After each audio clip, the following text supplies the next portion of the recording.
leading the Impressionists. But what I didn't know is when he painted this piece, one, it is in the top 3 most famous paintings, the top 3. When he created this, he was in the mental asylum. How many knew that? He was in the mental asylum, but when he got there, the reason he was there, he admitted himself. He was fighting with a friend, and during this fight, Vincent cut his own ear off.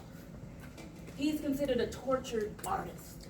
So he cuts his ear off, and his family and friends are just tired of the erratic behavior, and so he admits himself into the mental asylum, and he's looking out his window, and he can see in the area, one, it was a tree, the cypress tree, he could see a church, but he couldn't, at one point, could not paint in his room, so he had to go by memory, and that's where all the extra expressiveness comes into play, the over-exaggeration. But his brother was against it. He's like, this style is unrealistic. Have you had anybody come against your dreams?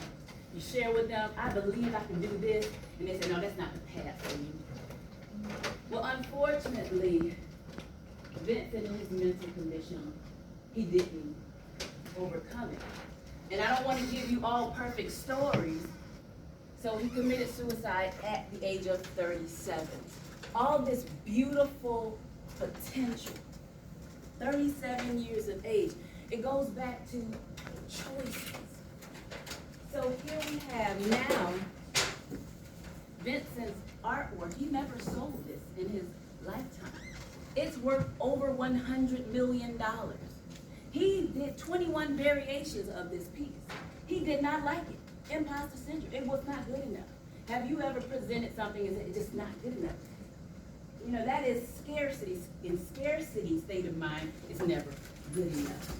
So I want you to know, when you exhibit resilience, one, it can help you overcome the internal struggles that nobody else can see.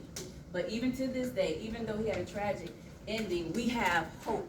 And the one thing he said about stars, he said to his brother, I don't know with all certainty, if anything, but what I do know is that these stars make me dream.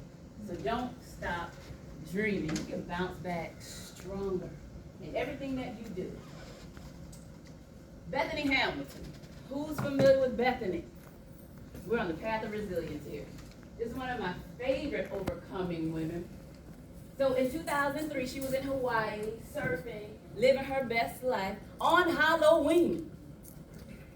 A 14-foot tiger shark comes out of the blue, attacks her. She's rushed to the hospital, loses 60% of her blood. But what I love about Bethany is, one, she was only 13. You're talking about a strong mindset at a young age? Because I don't know if I would have did what she did. Good gracious. That's what you got to know that you've been called to do it.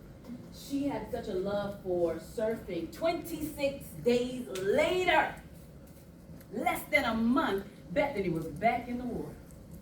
And what she said in one of the interviews that really captured my heart, she said, my love for surfing outweighs what? Fear. The fear of the sharks. My love for what in your life outweighs the fear of the. Because we all have fears. You just have to be honest with what yours is and be courageous enough to face it. 26 days later, she's in the water. They created a custom board that was thick with a handle on it. She had to adapt. She had to adjust her way of surfing. And get this. The queen was winning a championship title by January. This happened in October. 26 days later, she's back in the water, taught herself how to surf with one arm. By January, she was winning titles. Don't tell me what's impossible. Tell me what's possible, because it is possible when we believe. So on this journey, give yourself permission